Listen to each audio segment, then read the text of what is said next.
But it is, if you're running influence campaigns and you're not tracking it, it is your fault.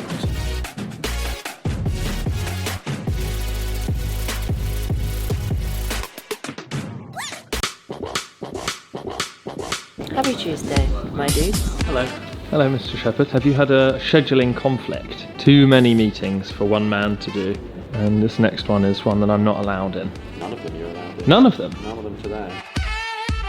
You know one thing no one spoke about in the vlog? Greta Thunberg. Yeah, she was on the front cover of Wired magazine with influencer written across the bottom. Her speech did get 4 million likes on her Instagram. Back in the day, speeches like that would take a lot longer to travel and it'd go through news outlets and stuff. And while this did, the reason it really blew up was because of social. With regards to brands being authentic, obviously now that's a massive thing. People can see through brands that are doing things to jump on the bandwagon. Do you think that her message is one that a lot of brands are going to be tackling? Brands are doing that already. Brands will do what the consumers demand, and consumers are demanding that plastic straws are used less. I saw a few things in the cooperative the other day where they typically would have that in plastic, but it was just cardboard. Well, it's front and centre of their marketing as well. That can only be helping the perception that they're doing their bit, right? Save the turtles. What can you tell me about these meetings that I'm not allowed to film? I'd have to kill you, wouldn't I? I don't think so. No? There's two over there. Well, one, there's a client you're not allowed to speak about, and then there's another client who doesn't want to be filmed. Any reason why? Doesn't like you, or No. the camera, or the spotlight. Who doesn't like the spotlight? I can't tell you.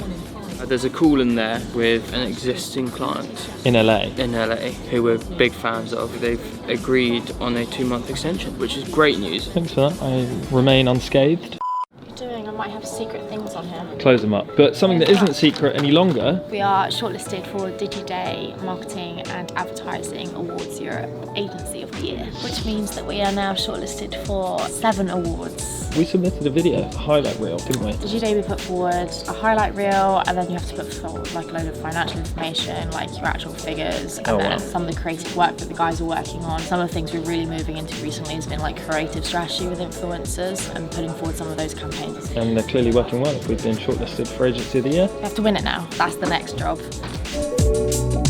Why don't you come back to me in 10 minutes? Okay.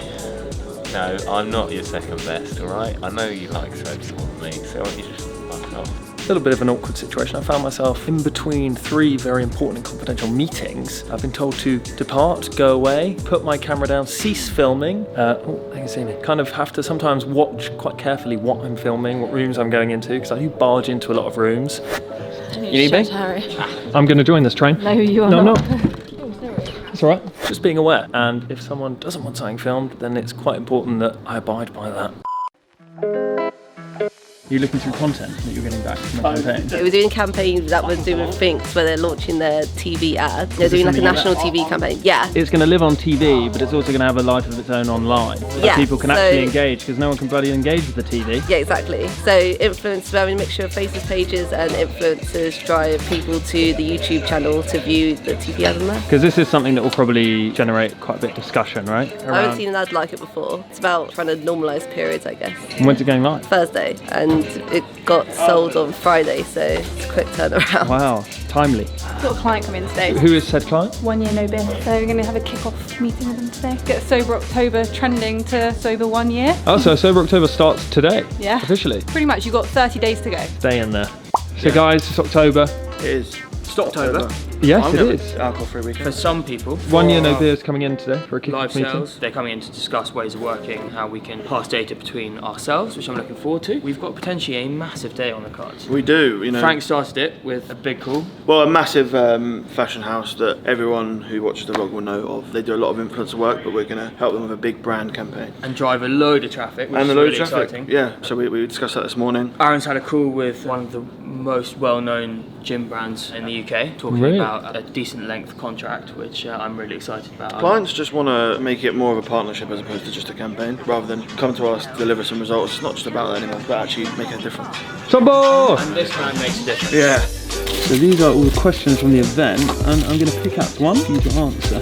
What's the biggest misconception about influencer marketing? The biggest thing that I hear people say that it just isn't true is that influencer marketing isn't trackable. I've always talked about this a lot, something I talk about on stage quite a lot, but it is. If you're running influencer campaigns and you're not tracking it, it is your fault. Anyone saying it isn't trackable just doesn't know what they're doing. It just doesn't understand, I wouldn't even say influencers, just doesn't understand the internet, right? You can trackable link anything. So they'll put a link to a website, they won't track the clicks, and then they'll go, it's not really trackable.